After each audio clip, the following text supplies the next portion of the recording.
গ্রামের রাস্তাগুলো এত বাজে হয় না, আজ থেকে পুরো মাজা শেষ হয়ে গেল। কি হলো, ফুচকা হবে বলে বসে থাকলে যে? বাইরে এসো। হ্যাঁ আসছি।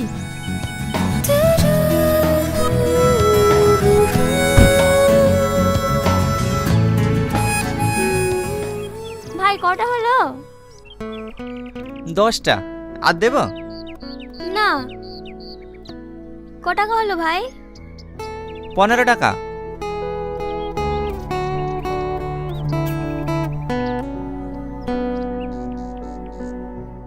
ভাই আমাদেরকে ফুচকা দাও।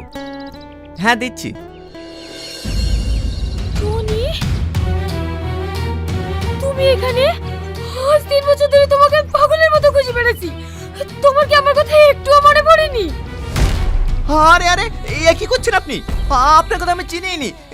ছাড়েন ছাড়েন বলছি, ছাড়েন। এসব তুমি কি বলছো? তুমি আমাকে চিনতে পারছো না? আমি তোমার সালমা। তুমি কেন আমার ভালোবাসা অস্বীকার করছো? সালমা? কোন সালমা? আমি সালমা বলে কাউকে চিনিনি। ছাড়েন আমাকে।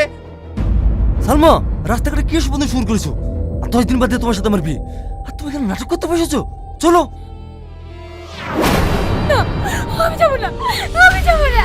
আমি ঠিক আছে, টনিকে পেয়েছি। আমাকে ছাড়ো।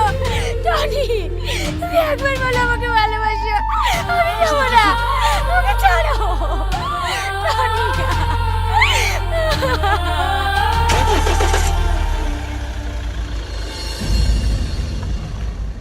এই টনি, তুই ওই মেয়েটাকে চিনিস? আরে না না, ওকে আমি চিনিই নি। হঠাৎ করে আমাকে জড়িয়ে ধরে বলছে আমি ওকে চিনি। ইয়া কি মেনে নিয়ে যাই বল? ও, তাহলে মনে হয় মেয়েটার মাথার প্রবলেম আছে। ও বাদ দে। হতে পারে। আমাদেরকে ফুচকা দেন ভাই। হ্যাঁ হ্যাঁ দিচ্ছি। ছি ছি ছি ছি, আমার ভাবতেই ঘৃণা হচ্ছে। তুই আমার মেয়ে হয়ে সামনে একটা ফুচকা লাগে ভালোবাসিস? আঙ্কেল, শুধু তাই নয়, ওই ফুচকালার সঙ্গে যা ব্যবহার করেছে না, আমার ভাবতেই ঘৃণা লাগছে। ওখান থেকে তো আসতে চাইছিল না, আমি জোর করে নিয়ে এসেছি। সালমা, সামাদ কি বলছে? কথার উত্তর দাও। আমি ভুল কিছু তো করিনি। ওকে আমি ভালোবাসি, ওকে বিয়ে করতে চাই। বিয়েটাকে হাতের মোয়া ভাবছো নাকি? তুমি যাকে বলবে তার সঙ্গে তোমার বিয়ে দিয়ে দেবো। সামাদ, তোমার আব্বাকে খবর দাও, আমি 1 সপ্তাহের মধ্যে তোমার সঙ্গে ওর বিয়ে দিতে চাই। না আব্বা, আমি ওই সামাদকে বিয়ে করতে পারবো না। ও, তুমি সামাদকে বিয়ে না করে ওই ফুচকালাকে বিয়ে করবা? এটা আমার ফাইনাল ডিসিশন। তোমাকে ওই সামাদকে বিয়ে করতে হবে, আন্ডারস্ট্যান্ড?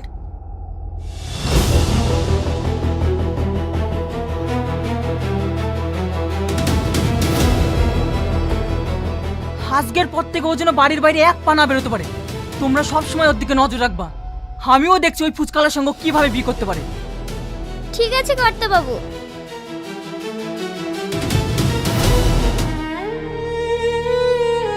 দিদি খাবার নিয়ে এসছে, খেয়ে নাও। আমি খাবো না।